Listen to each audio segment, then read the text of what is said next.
When I first visited my father in his studio, and I watched him perform, working on television shows and small feature films, which is where he started when he got his own company. He had already worked in records with his father. So when I was visiting my father, I was just amazed at watching him do all of these things and all the sound coming out and people making these voices and recording sound effects and just all of the activity of creating sound, the very sound that I was going to hear the next week on TV, you know, and it was like, I could see the birth of it. And it was just so exciting to me as a young man. I just knew it. By the time I was 10 years old, I knew what I was going to do. When I was young and watching my father, when I got into my teens, about 15, 16, 17, 18 years old, I would go to the studio and I started working full time about age 17. But yes, I met directors. My father, I remember working on the film Easy Rider. So meeting Dennis Hopper and Peter Fonda and Jack Nicholson as a young man. I was like 16 at the time, 17 years old. And they became very close friends of my father. And they formed a company, and other filmmakers like Peter Bogdanovich, they came through my dad's door, and yes, it was amazing to see famous directors and actors participating in the whole sound process. Well, I could tell you all kinds of stories about those directors, but I would probably get in trouble for most of those stories I would tell. But they are all great in their own way. They have a different process of getting to the same end goal. They make wonderful films that are very entertaining. Oliver Stone is kind of a madman who just demands every ounce of your energy and passion, which I loved having that around. It really brought the most out of all of us, but he would just beat it out of us. And maybe we can say one by one. Oliver Stone, yeah. Ridley Scott. Ridley is the ultimate gentleman, poised, but knows exactly where he's going and what he wants, and he spells it out, and he just sits back and he watches it happen. He pretty much stays silent until he feels like he wants to speak up, and it's usually something very positive, and sometimes it's like, no, doesn't work. And then you got to figure out what doesn't work mean, which is one of my job functions, is to understand what directors are saying without them really saying it. Ens ha comentat abans de dinar, o a l'hora de dinar, que hem dinat amb ell, ens ha comentat que el Ridley Scott no vol parar de treballar per por a morir-se. No sé si es pot explicar això.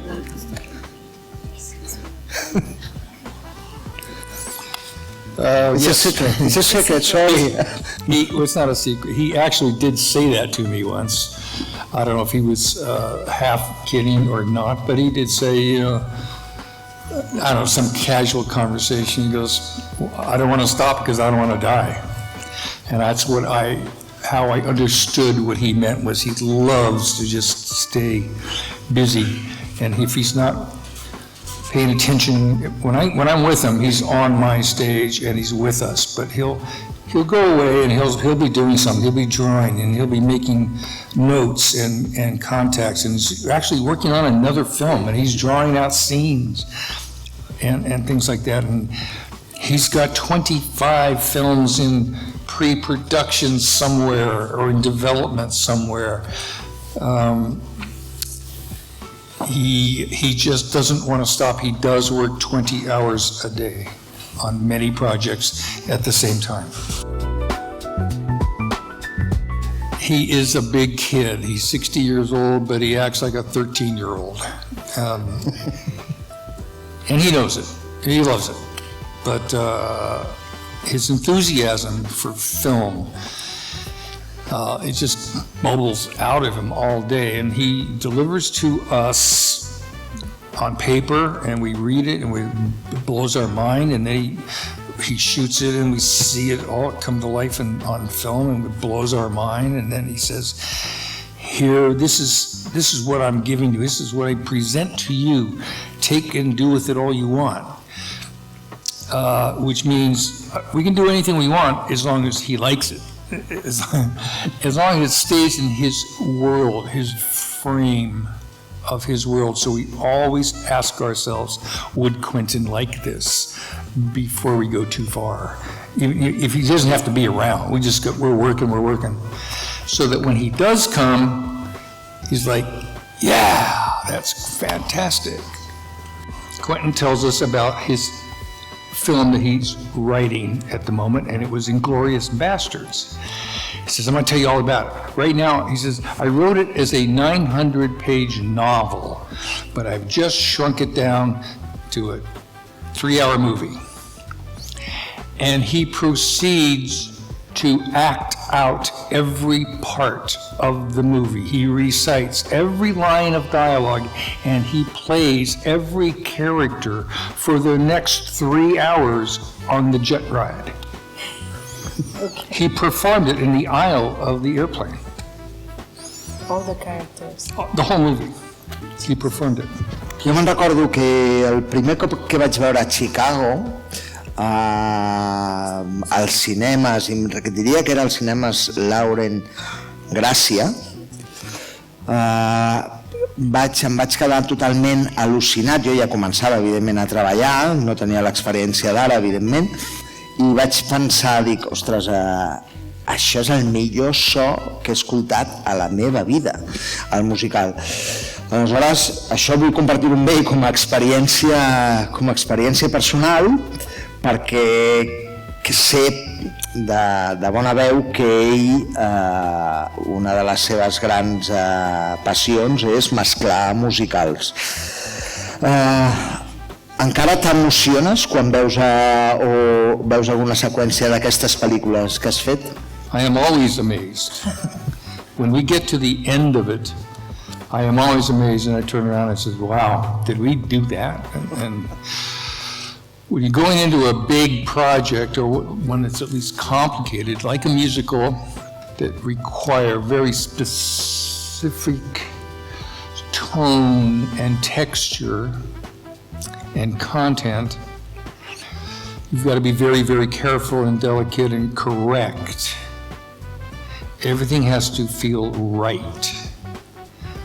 And it's very difficult to do, but the team works together and we accomplish that. And if we accomplish that, at the end of the 10 weeks or whatever, how long it took to do it, I always sit back and go, wow, we did that? Worst experience I had was one that I just kept doing this same things over and over and over. Now, we do them over and over all the time, but we're always changing and shaping and making something better out of it. But there was one particular film that we would do it one way, and then do it just the opposite the next day.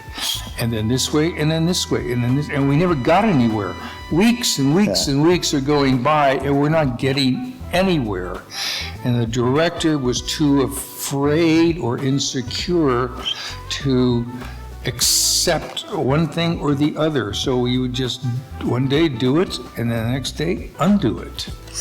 That was the worst experience. And the best, and your best. The best is probably Once Upon a Time in Hollywood, just because I was with my son mixing with me, number one, and also it was my era. That 1969 Los Angeles, I was born and raised in Los Angeles, and it was so much fun to work 1969 Los Angeles. In 1969, I was driving down Laurel Canyon in my VW bus, and these two girls were hitchhiking, and I picked them up. and they were going to the ranch. The Spawn Ranch is what it was called, and it was where the Manson family was. Well, I couldn't take them the way. I took them a part of the way and let them out, and they said, hey, so why don't you come over on Saturday? We're going to have a big get-together, and, you know, drugs, and woo-hoo. And I said, yeah, okay. So I went home, and I talked to my buddies, and I said, hey, we got invited. And they said, nah. So I didn't go. But like 2 months later, those two girls were on TV. They were two of the four people who had murdered the people. And they went to jail.